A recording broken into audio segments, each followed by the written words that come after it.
Wa fil sifati lan ing dalem sifate, wa fil af'ali lan ing dalem pekerjaane Allah.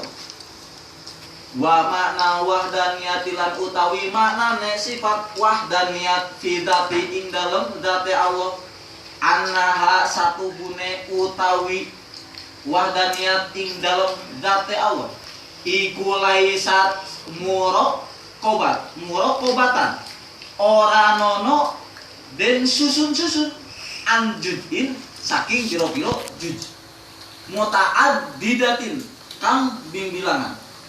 Wa mana wadaniyati lan utawi manane sifat wadaniyat fi sifat ing dalam pira-pira sifate Allah, annahu satuhune utawi Allah iku laisa ora nono lahu maring Allah apa sifatane dua sifat fa aksarohu atau lebih akeh min jinsi wahidin saking jenis kang suwiji. Jadi kita baca dulu nanti terangkannya terakhir sekaligus ya. Takudrota ini kayak kudrot loro wahadalan seterusnya. Walaisalan orang ono li ghairihi maling saliyane Allah apa sifatun siji sifat biku kang nyerupani ikilah sifat Allah ini sifatnya Allah. Yang mau kawin. Wa makna wadaniyati lan utawi manane wadaniyat fil af'ali ing dalam piro-piro pagaweane Allah. Anahu satune Allah itu laisa li ghairihi laisa oranono li ghairihi maling lain Allah fi'li opo fi'li pekerjaan minal af'ali saking piro-piro pekerjaane Allah. Waditu halan utawi lalawanane sifat mukhalafatul lil hawadisi iku at-ta'addudu bimbilangan. Wa dalilulan utawi dalilan dalika ing atase mengkono sifat ta'addud. Annahu satune Gusti Allah laukana lamun bukti Allah iku muta'addida kang bimbilangan lam yujad syai'in mangka mual ana siji perkara tidak akan ada siji perkara min hadhil makhluqati saking ikhlas biro makhluk. Nah, baru juga berangkat sudah jelas. Sok buka akidahnya sekarang.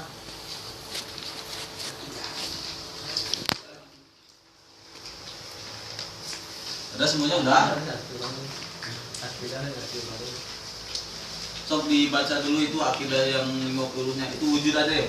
Wujud kita haqqan khalafatul lil hawadisi qiyamu bi nafsihi wadaniyat qudrat iradah ilmu hanya sama basar kalam qadiran muridan aliman hayyan sami'an basiran mutakaliman ada kudus mana mumazalah lil hawadisi iliyaj ta'adud ajzun karohat jahul mansoman akan ajzan tarihan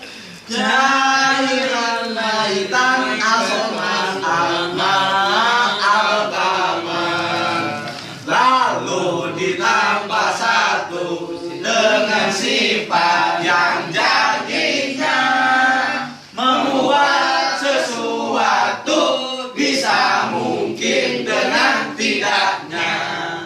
Lalu kalau akidah nabawiyah yang sembilan sidi batona amanah abli kidul laladan tiada dengan kita aron basyariyah itulah yang kesembilan. Sekarang lihat yang bawah. Tahrif wajib akli ada kan di bawah? Nah ini kan wujud ya buah mayutaswaru fil akli wujudihi karena sekarang sifatnya nerangin wahdaniyat maka diganti dengan wahdaniyat, ya. Ada nggak? Nah, terus wala yutaswaru fil akli adamuhu diganti dengan ta'addud fil akli ta'addud ganti dengan ta'addud, ya. Paham ya? Sok bareng nanti ke bawahnya yang wujud-wujudnya diganti semua dengan wahdaniyah, ya. Sok bareng 1 2 3. Ta'rif wajib akli. Wa huwa bareng. Wa huwa ma yutasawwaru fil akli wahdaniyah wa la yutasawwaru fil akli ta'addud. Maknanya dimengerti, ayo bareng. Dimengerti dengan akal goriji kalau Allah tersifati dengan sifat wahdaniyah. Tidak dimengerti dengan akal goriji kalau Allah tidak tersifati dengan sifat wahdaniyah. Sah imannya serta digayar kalau mukallaf memarifatkan yen Allah tersifati dengan sifat wahdaniyah. Tidak sah imannya serta disiksa kalau mukallaf tidak memarifatkan yen Allah tidak tersifati dengan sifat wahdaniyah. Udah gitu ya. Di bawahnya nanti ditambah mau percaya, mau tidak percaya, Allah tetap tersifati dengan sifat wahdaniyah. Sok bareng-bareng sekali lagi. Wa huwa ma yusawwaru. Nanti bareng-bareng dong. Takrif wajib akli. 1 2 3 cus. Wa huwa ma yusawwaru fil akli wujudu wahdaniyah wa la yutasawwaru fil akli ta'addud. Terus dimengerti dengan akal kalau Allah tersifati dengan sifat wahdaniyah. Terus tidak dimengerti dengan kalau Allah tidak tersifati dengan sifat wahdaniyah. Terus sah imannya serta digajar kalau mukallaf dinamakan yen Allah tersifati dengan sifat wahdaniyah. Tidak sah kalau mukallaf tidak memarifatkan yen Allah tidak tersifati dengan sifat wahdaniyah. Nah, kita makan dulu. Jadi takrif dari sifat wahdaniyat itu bahwa mayutasawwaru fil akli wahdaniyat wala yutasawwaru fil akli fil akli ta'addud. Maknanya dimengerti. Nih lihat nih, maksud dimengerti begini.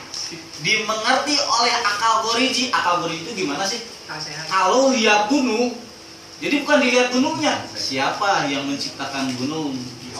Jadi akal goriji itu kalau bahasa kita mah yang tersirat. Kalau gunung kan yang tersurat. Kalau akal goriji itu yang tersirat. Gunung, lihat gunung, bukan dohir gunungnya yang dilihat, tapi siapa yang membuat gunung. Nah itu namanya akal goriji. Jadi dimengerti. Jadi dimengerti dengan akal goriji kalau Allah tersifati sifat wahdaniyah. Jadi akal goriji itu mengerti. Oh iya ya, Allah tersifat wahdaniyah. Apa wahdaniyah itu? Wahdaniyah itu Allah cuma satu, hanya satu Allah. Itu artinya wahdaniyah. Sebab apa? Kalau Allah dua, tidak akan ada bumi itu, tidak akan ada langit. Contoh, kalau Allah ada dua, yang satu Allah yang satu pingin buat langit, Allah yang satu lagi nggak mau bumi aja. Nanti berantem. Bolehlah ada dua-duanya kompak pingin langit buat langit, kompak pingin buat bumi. kompak pengen buat apa, tapi ada yang beda. Ini pengen buat ini pengen buat ini. Nanti berantem. Jadi kalau ada dua Allah, berarti tidak akan ada makhluk. Dengan adanya bumi, dengan adanya langit, itu pertanda Allah itu satu, wahdaniyat. Sebab kalau dua pasti berantem. Pasti dari sekian banyak ciptaan Allah pasti ada yang berbeda. Karena berbeda nanti kayak Gabia sama Blue berpisah. Gitu kan? Nah, buktinya ini ada alam dunia, berarti Allah itu cuma satu. Paham ya? Jadi masuk akal, sama akal goriji, itu maksud akal goriji. Terus tidak dimengerti dengan akal goriji kalau Allah tidak tersifati dengan sifat wahdaniyah. Jadi kalau Allah satu, oh mengerti karena ada bukti. Tapi nggak masuk akal, nggak dimengerti oleh akal goriji kalau Allah dua atau tiga, apalagi lima. Kalau Allah lima, bagaimana bisa tercipta bumi, langit, segala macam yang dikehendaki Allah, bagaimana bisa tercipta? Nanti berantem aja melulu. Nah, karena banyak keinginan masing-masing. Kang Masum aja sama Kang Mustafa kepalanya beda. Kang Mustafa pengen pulang sekarang udah nggak tahan. Kang Masum pengen bertahan karena kejar target, kan beda. Kalau disatukan berantem. Ini bolong Mustafa, ingin pulang. Gitu. Jadi tidak paham, tidak ngerti sama akal goriji itu kalau Allah itu dua, pasti satu. Nah, bab ini ilmu tauhid ini wajib hukumnya. Kenapa? Karena sah imannya baru sah. Kalau iman bukan iman bukan Pak Hermansyah, bukan.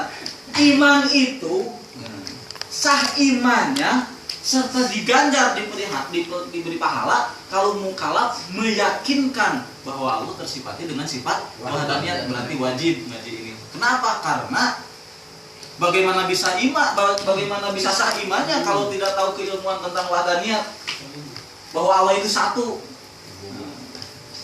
Jadi sah imannya kalau meyakini bahwa Allah itu satu. Kalau tidak meyakini Allah itu satu, saya ragu-ragu, nggak tahu Allah ada satu, ada dua, nggak ragu-ragu, maka imannya tidak sah. Udah batal keimanannya. Syaratnya sah iman itu yaitu harus yakin bahwa Allah tersifati dengan sifat wahdaniyah. Tidak hanya itu, wujud, tidak, bako, terus sampai selesai, semua itu harus yakin. Kalau satu aja tidak yakin, maka batal keimanannya. Lawanannya apa? Sah imannya serta diganjar kalau mukallaf memanifaatkan yang Allah tersifati dengan sifat wahdaniyah. Tidak sah imannya serta disiksa. Nah, ini disiksa. Kalau mukallaf tidak memanifaatkan yang Allah tidak tersifati dengan sifat wahdaniyah. Saya mah nggak yakin Allah itu satu, nggak yakin, nggak percaya. Nah, itu bukannya tidak sah lagi, udah tidak sah, disiksa sama Allah. Disaksinya di mana? Langsung, karena ini masalahnya akidah di neraka sekalian. Makanya penting ngaji seperti ini. Mendengarkan aja, tidak capek malah ngopi gitu ya. Tetapi kita dapat sesuatu yang paling penting, keimanan kita menjadi berhasil, keimanan kita menjadi sah. Amin ya Allah ya Rabbal alamin. Itu ngaji terus gitu. Karena bagaimana mau sah imannya kalau tidak tahu keilmuannya? Bagaimana bisa sah imannya kalau tidak yakin bahwa Allah itu tersifat wujud, tidak, bako, semua yang sifat wajib bagi Allah. Paham ya? Nah, udah. Sekarang kita lanjut satu persatu.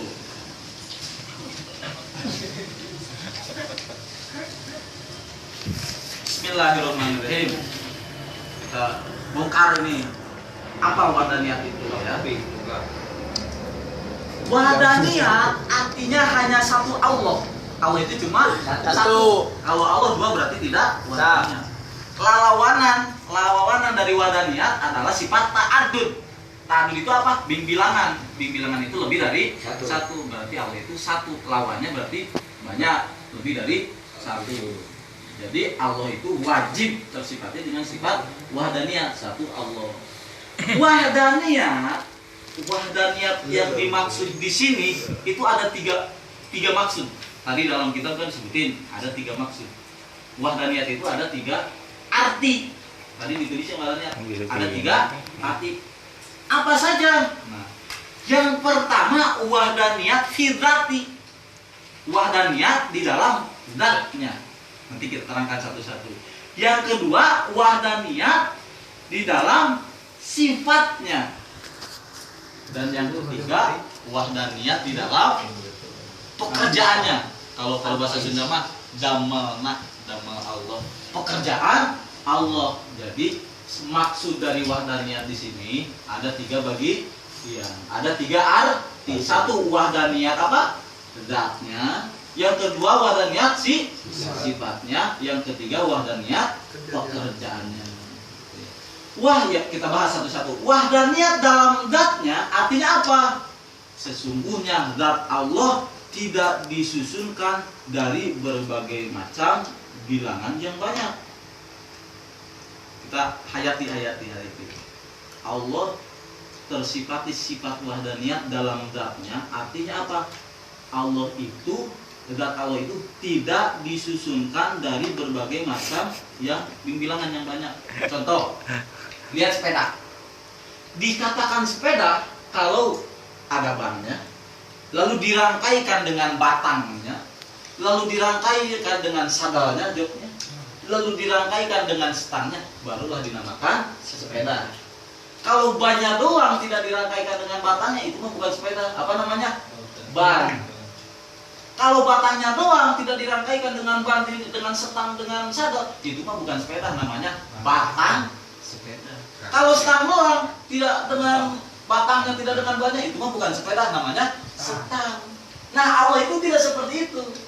Allah itu tidak tersusun dari berbagai macam perkara yang banyak. Allah mah satu ya satu. Nah, ini nih satu. Ada bawah, ada tengah, ada atas. Berarti itu satu. Allah mah tidak ada bawah, tengah, atas, tidak ada. Tidak terangkai dari berbilangan yang macam-macam. Paham? Ngerti kan kira-kira? Ngerti. Satu. Sudah paham ya? Lanjut yang kedua. Yang kedua, wahdaniyat di dalam berbagai macam sifatnya. Maksudnya apa? Artinya apa?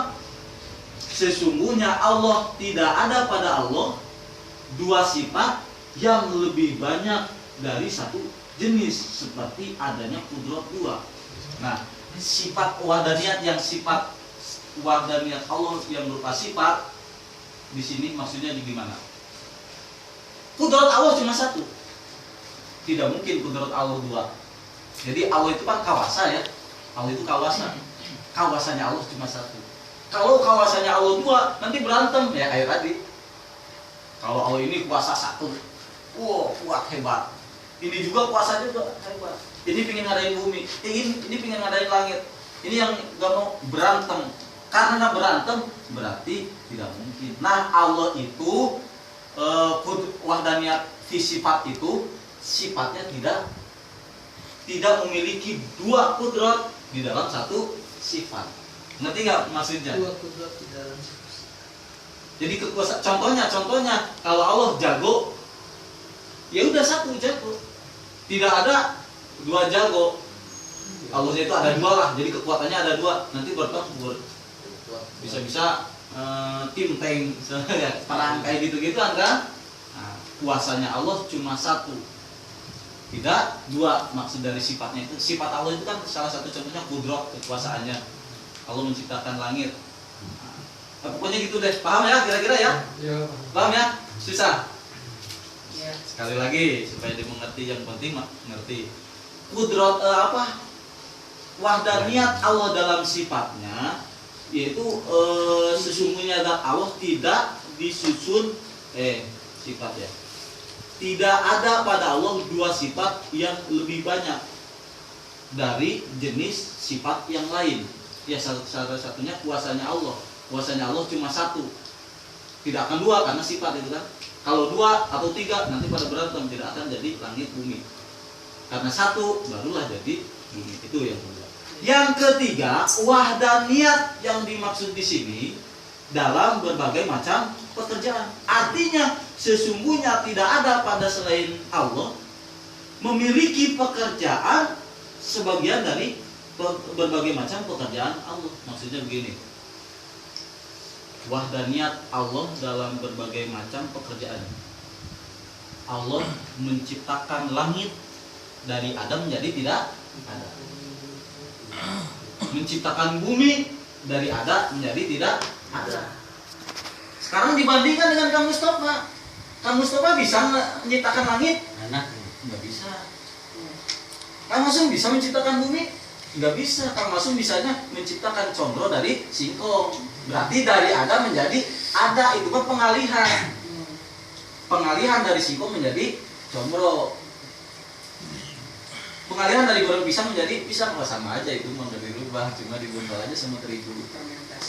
Nah, jadi yang ketiga wahdaniyat di sini, wahdaniyat dari pekerjaannya, Wahid generik. satunya, wahdaniyatnya Allah dalam pekerjaannya, hanya Allah yang bisa menciptakan dari ada menjadi tidak ada selain itu nggak bisa.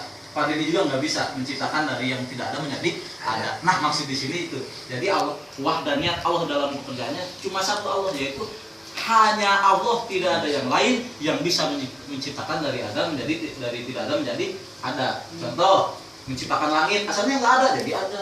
Bumi asalnya tidak ada menjadi ada. Segala macam kita pun pada hakikatnya asalnya tidak ada menjadi ada. Surga, neraka, segala macam di dunia ini pada hakikatnya dari tidak ada menjadi ada. Kalau kita orang Jepang menciptakan mobil, tidak bisa, itu mah dari besi menjadi mobil. Tuh, nggak ada yang menciptakan dari tidak ada menjadi Besi ada. terbuat dari tanah, tanahnya dari Allah yang Iya, menciptakan. kan tanah juga asalnya tidak ada. Iya. Nah, gitu. Paham ya? Iya. Sedikit-sedikit asal. Lakon. Yang dimaksud dengan wajib, dalilnya sifat wahdaniyat, yaitu sesungguhnya bumi, langit dan segalanya yang Allah kehendaki. Tapi kalau Allah lebih dari 1, 2 atau 3, tidak akan ada makhluk, tidak akan ada bumi, langit